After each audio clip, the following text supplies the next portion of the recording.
Friends of King's Chapel, I submit this minister's visual annual report. Summer of 2019 began with our new minister David Waters arriving, my sabbatical beginning, and Raleigh Weaver joining us again as the interim sabbatical minister. Through the summer, you affirmed our core commitment to welcome and include all. You sponsored a common art show with Common Cathedral, one of our 3 city partners, a ministry to the chronically unhoused on Boston Common. You walked again in the Pride Parade and stood with ICE detainees held at the Suffolk County House of Correction. In August, David led us in the 400th anniversary of 1619, aware that he would have been made to sit in our balcony, yet today preaches from our pulpit. In the fall, we relished gathering again. I was so glad to be back with you. We had an overflowing homecoming lunch, a spiritual retreat at John Natoli's home in the beautiful fall foliage.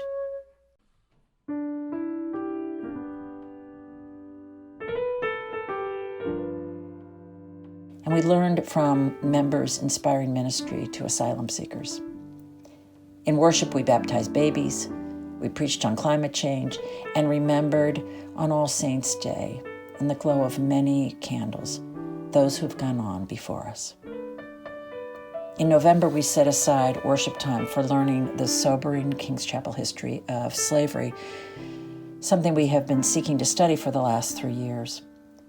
We've learned how deeply enmeshed all of colonial Boston was in the slave trade, that 4 of our early ministers owned slaves, that a church leader memorialized on our sanctuary walls was one of Boston's largest slave traders, and that at least 219 enslaved persons were owned by our members. Our extraordinary building that we cherish was paid for by those whose wealth was gained in the slave economy. We learned history never recorded in our voluminous annals, that a prominent Black abolitionist was married at King's Chapel because his bride was owned by one of our pew holders. That prior to the Civil War, our members and our clergy lagged behind other Unitarian abolitionists, writing that persons of color are inferior and deconstruction of slavery was no urgent matter. Given our place on the Boston Freedom Trail, it's our moral obligation to share all of our history so that we, like our nation, can learn. Our next steps will be to consider both a physical memorial to enslaved persons in our building and an ongoing living memorial evidenced by our actions. In December, as Christmas neared, we greened the church again.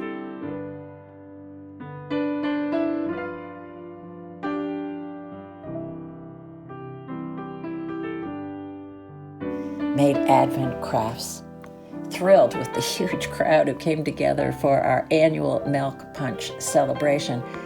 And then we worshipfully celebrated the Christ child's birth, led by our magnificent choir and music director, Heinrich Christensen. We knew again that the light shines in the darkness, and the darkness has never overcome it. In January, our building's ceiling was both restored and strengthened, thanks to the work of our trustees. And it was completed in time for Heinrich's organ concert in February.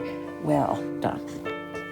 At the parish house, meanwhile, we were able to celebrate New Year's Eve and the Big Chill Cabaret. We ushered in Lent with a Shrove pancake breakfast and Mardi Gras extravaganza.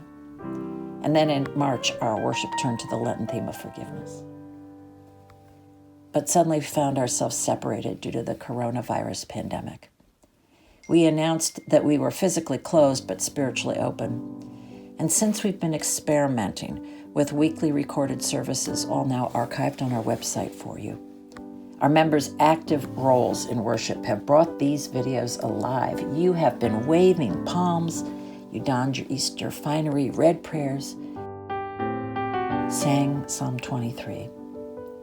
On Maundy, Thursday, and Holy Week, Cynthia and Dick Perkins imbued Jesus' ritual of washing feet with new meaning of washing hands, and transformed our new constant need to clean our hands into a beautiful, tender reminder of Christ with us, even washing your hands.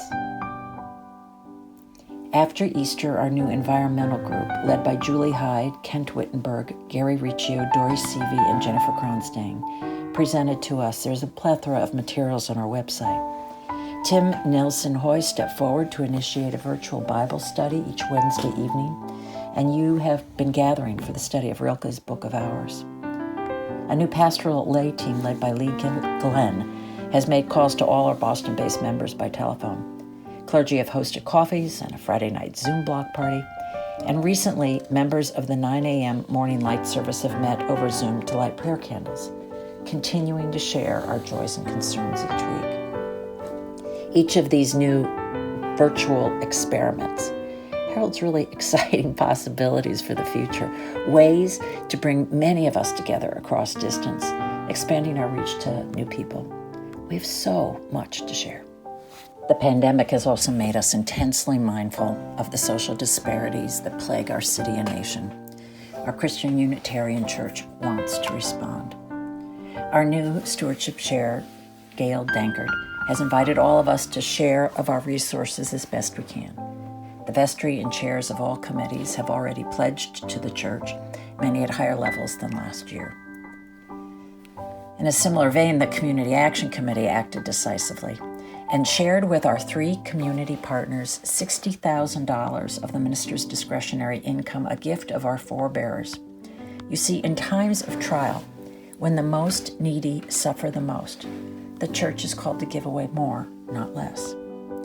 I am proud that we stepped up when we saw our partners step up to serve the suffering in the city. Common Cathedral,